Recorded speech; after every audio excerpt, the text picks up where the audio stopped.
Hi everybody, so this is the last video in the series, and we're going to try one last trick at trying to understand the data. So last time we had the fractional crystallization curve that it did not go through the middle of the data. It does a good job of explaining these rhyolitic compositions up here. We tried equilibrium crystallization, but that curve really didn't make it all the way up to these most evolved compositions, and it really didn't fit the trend of the data very well either. So we're going to try something else. We're going to try magma mixing. So for magma mixing, we're going to be back in this document here, modeling magmatic processes, and we're going to use this equation. So our theoretical liquids are going to be mixtures. Notice that there's no bulk distribution coefficient here, no fraction of liquid that is crystallizing. So to create that model, I'm going to come over to the fractional crystallization sheet.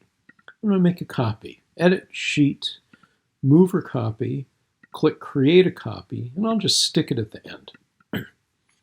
And I'm going to call it Mixing. Now for this new model, I don't need any of this stuff here, so I'm going to delete all of these rows. And of course, all of the cells go nuts. We're just going to get rid of those because we don't need those equations. I'm going to insert some cells in here. Well, I don't need quite that many. So for the mixing equation, we've got Ca, and we'll just let that be our mafic fellow that we've had before. And then we need a Cb.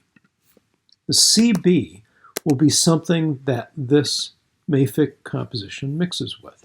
So let's go back to our magnesium silica diagram. We have a mafic composition down here, a silicic composition down up here, and a fairly straight line trend. Straight line trends are indicative of mixing. And so what we need to do, if we want to explain this, is we need a composition from up here somewhere. And I'm just going to pick something that has 76% weight silica from the Monocraters database. So this guy here, that's got 76% weight silica.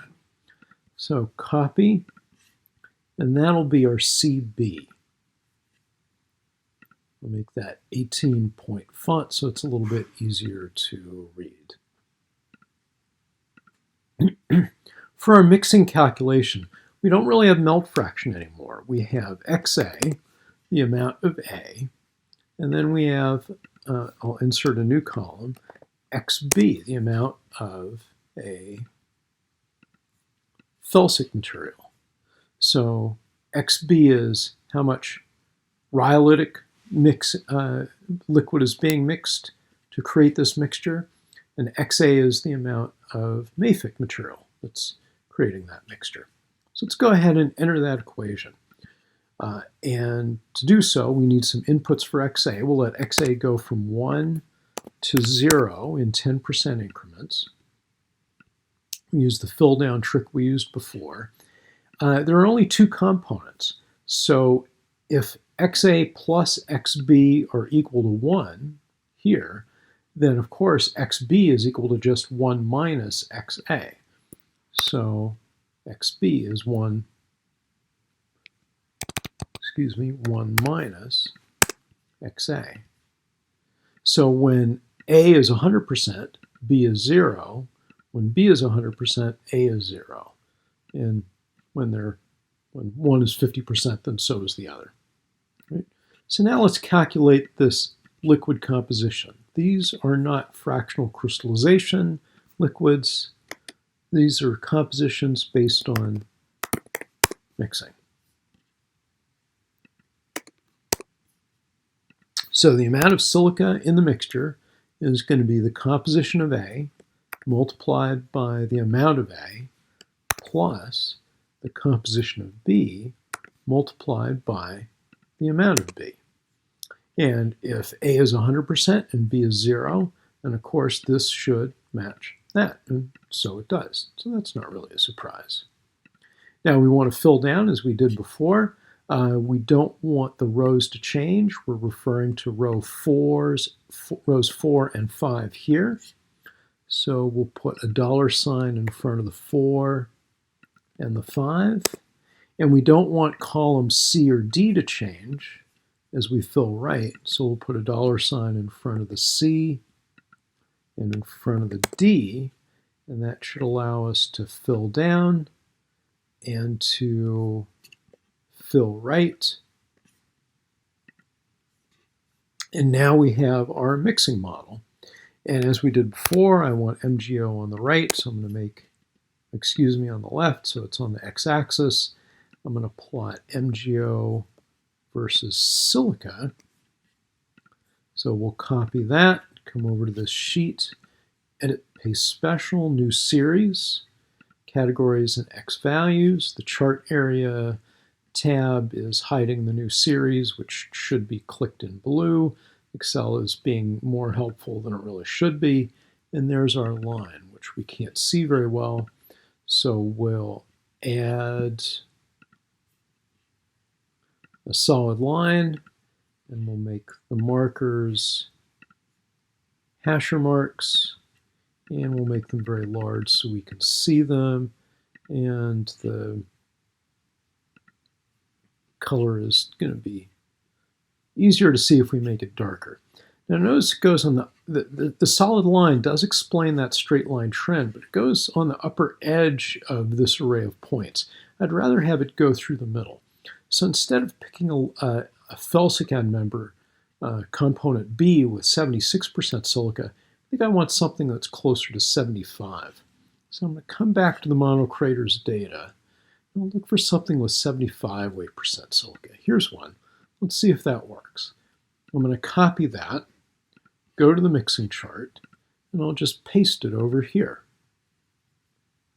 And you'll notice that all of the calculations here are automatically updated, and so is the chart. So when we go back to the chart, we see that that line is shifted. Maybe something with a little bit less silica will be even better. So here's something with 73% silica. I'll just copy it over into the mixing chart and paste it. These are updated, so is the chart. And that line does a pretty good job of going through the data. So notice that we've got two ways of thinking about the data. We're starting with primitive compositions here. And by fractional crystallization, we can create these rhyolitic liquids. Now, these hasher marks, let me expand the chart a little bit. Let's bring it up to 90%. This hasher mark here is when we were at, let's go to the fractional crystallization sheet. It ended at 3% liquid. So this is our case of 3% liquid, 97% crystallization. This one here was at 90% crystallization. This is 80%. So we went 0% crystallization, 10, 20, 30, 40, 50, 60, 70, all the way up to 80%. So these rhyolitic liquids here, we can undo that, are being created when we have between 70 and 80%. Let me check that again. 10, 20, 30, 40, 50, 60, 70, 80. So these liquids here are being generated by between 80 and 90% fractional crystallization. But while we create these liquids by fractional crystallization, we don't explain this trend. But if we take something that's at about 75 or 74% fractional crystallization and mix it back with these primitive liquids, then we can create the rest of the rocks. So we have a two-stage process. Fractional crystallization to get us up to here, and then mixing to get us the rest of the array.